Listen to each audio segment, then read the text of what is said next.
ಎಲ್ರಿಗೂ ನಮಸ್ಕಾರ ಸ್ನೇಹಿತರೆ. ಗೃಹಲಕ್ಷ್ಮಿಯ ಅಪ್ಡೇಟ್ಗೆ ಎಲ್ರಿಗೂ ಕೂಡ ಸುಸ್ವಾಗತ.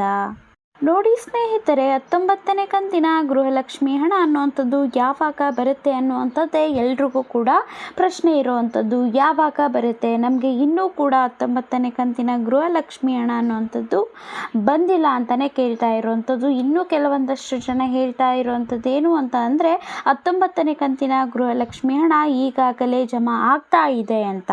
ಹಾಗಾದರೆ ನಿಜವಾಗ್ಲೂ 19ನೇ ಕಂತಿನ ಹಣ ಜಮಾ ಆಗ್ತಾ ಇದೆಯಾ ಅಥವಾ ಜಮಾ ಆಗ್ತಾ ಇಲ್ಲ ಅಂತಂದರೆ ಯಾವಾಗ ನಿಮಗೆ ಜಮಾ ಆಗುತ್ತೆ 19ನೇ ಕಂತಿನ ಹಣ? ಟೋಟಲ್ ಆಗಿ ನಿಮ್ಮ ಖಾತೆಗೆ 6,000 ಹಣ ಅನ್ನುವಂಥದ್ದು ಜಮಾ ಆಗ್ತಾ ಇರುವಂಥದ್ದು ಸ್ನೇಹಿತರೆ. ಹೌದು ಸ್ನೇಹಿತರೆ, ಈ ಒಂದು 6,000 ರೂಪಾಯಿಗಳು ನಿಮ್ಮ ಒಂದು ಖಾತೆಗೆ ಯಾವಾಗ ಬಂದು ತಲುಪುತ್ತೆ ಅನ್ನುವಂಥದ್ದನ್ನು ಕಂಪ್ಲೀಟ್ ಆಗಿ ನಾನು ನಿಮಗೆ ತಿಳಿಸ್ಕೊಡ್ತೇನೆ. ಅದಕ್ಕೂ ಮುಂಚೆ ನೀವೇನಾದರೂ ನಮ್ಮ ಚಾನಲ್ಗೆ ಇನ್ನೂ ಸಬ್ಸ್ಕ್ರೈಬ್ ಮಾಡ್ಕೊಂಡಿಲ್ಲ ಅಂತಂದರೆ ದಯವಿಟ್ಟು ಕೆಳಗಡೆ ಕಾಣ್ತಿರುವಂತಹ ಸಬ್ಸ್ಕ್ರೈಬ್ ಬಟನನ್ನು ನೀವು ಒತ್ತಿ ಸಬ್ಸ್ಕ್ರೈಬ್ ಮಾಡ್ಕೊಳ್ಳಿ ದಯವಿಟ್ಟು, ಮತ್ತು ಒಂದು ಲೈಕ್ ಮಾಡಿ.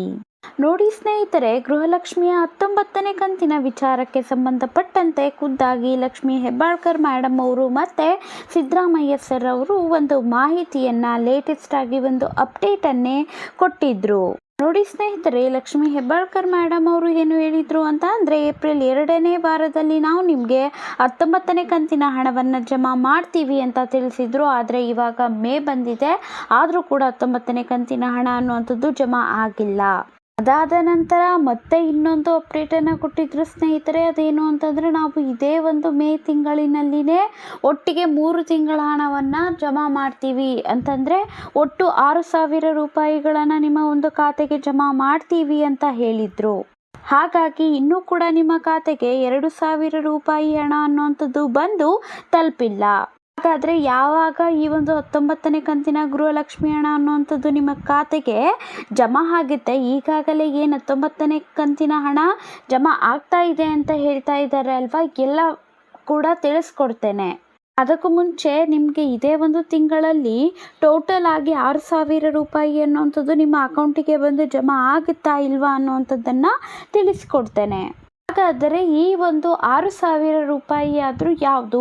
ವೀಕ್ಷಕರೇ ನೋಡಿ, ಈಗಾಗಲೇ ಯಾರಿಗೆಲ್ಲ 18ನೇ ಕಂತಿನ ಹಣ ಅನ್ನುವಂಥದ್ದು ಬಂದು ಜಮಾ ಆಗಿರಲಿಲ್ಲ ಅಂಥವರಿಗೆ ಈಗಾಗಲೇ 18ನೇ ಕಂತಿನ ಹಣ ಅನ್ನುವಂಥದ್ದು ಜಮಾ ಆಗೋದಕ್ಕೆ ಪ್ರಾರಂಭ ಆಗಿ ಜಮಾ ಆಗಿದೆ ಕೂಡ, ನೀವು ಒಮ್ಮೆ ಚೆಕ್ ಮಾಡ್ಕೊಳ್ಳಿ.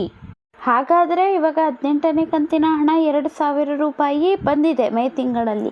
ಹಾಗಾದರೆ 19, 20 ಮತ್ತು 21ನೇ ಕಂತಿನ ಹಣ ಯಾವಾಗ ಬರುತ್ತೆ ಅಂತ ನೀವು ಕೇಳಬಹುದು. ನೋಡಿ ಸ್ನೇಹಿತರೆ, 19 ಮತ್ತು 20ನೇ ಕಂತಿನ ಹಣ ಅನ್ನುವಂಥದ್ದು ಮೇ ತಿಂಗಳಿನಲ್ಲಿ ಬರುತ್ತೆ ಅಂತ ಹೇಳ್ಬಹುದು. ಆದರೆ 21ನೇ ಕಂತಿನ ಹಣ ಅನ್ನುವಂಥದ್ದು ಮೇ ತಿಂಗಳಿನಲ್ಲಿ ಬರೋದಕ್ಕೆ ಸಾಧ್ಯ ಇಲ್ಲ. ಇನ್ನೂ ಕೂಡ ನೀವಿನ್ನೂ ಸಬ್ಸ್ಕ್ರೈಬ್ ಮಾಡಿಲ್ಲ ಅಂತಂದರೆ ದಯವಿಟ್ಟು ಸಬ್ಸ್ಕ್ರೈಬ್ ಮಾಡ್ಕೊಳ್ಳಿ. ಸೊ ಯಾವಾಗ ಬರುತ್ತೆ ಹಣ ಅನ್ನುವಂಥದ್ದನ್ನು ತಿಳಿಸ್ಕೊಡ್ತೇನೆ.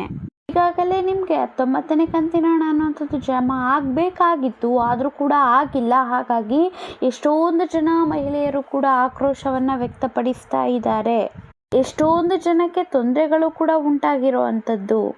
ಈ ಒಂದು ಗೃಹಲಕ್ಷ್ಮಿ ಹಣವನ್ನೇ ನಂಬಿಕೊಂಡು ಜೀವನ ಮಾಡ್ತಿರುವಂತಹ ಮಹಿಳೆಯರು ಕೂಡ ಇರ್ತಾರೆ. ನೋಡಿ ಸ್ನೇಹಿತರೆ, 19ನೇ ಕಂತಿನ ಗೃಹಲಕ್ಷ್ಮಿ ಹಣ ಯಾವಾಗ ಬರುತ್ತೆ ಅಂತ ಕೇಳೋದಾದರೆ ಇನ್ನೊಂದು 2-3 ದಿನದಲ್ಲೇ 19ನೇ ಕಂತಿನ ಹಣ ಜಮಾ ಆಗಲೇಬೇಕು. ಜಮಾ ಆಗಿಲ್ಲ ಅಂತಂದರೆ ಮಹಿಳೆಯರು ಕೂಡ ಸರ್ಕಾರದ ವಿರುದ್ಧ ಸಿಟ್ಟು ಮಾಡಿಕೊಂಡು ಆಕ್ರೋಶವನ್ನು ವ್ಯಕ್ತಪಡಿಸ್ತಾರೆ ಅಂತಲೇ ಹೇಳಬಹುದು.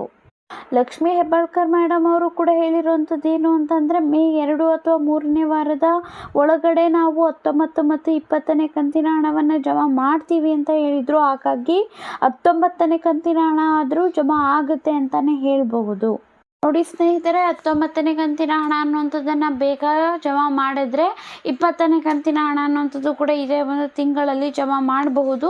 ಸೊ ಯಾವಾಗ ಮಾಡ್ತಾರೆ 20ನೇ ಕಂತಿನ ಹಣ ಅನ್ನುವಂಥದ್ದನ್ನು ನಾನು ಮುಂದೆ ಅಪ್ಡೇಟ್ಗಳು ಸಿಕ್ಕಿದ ತಕ್ಷಣ ವೀಡಿಯೋಸ್ ಮಾಡಿ ಹಾಕ್ತೀನಿ. ಅದಕ್ಕೂ ಮುಂಚೆ ನೀವೇನಾದರೂ ಇನ್ನೂ ಸಬ್ಸ್ಕ್ರೈಬ್ ಮಾಡ್ಕೊಂಡಿಲ್ಲ ಅಂತಂದರೆ ದಯವಿಟ್ಟು ಸಬ್ಸ್ಕ್ರೈಬ್ ಮಾಡ್ಕೊಳ್ಳಿ ಸ್ನೇಹಿತರೆ.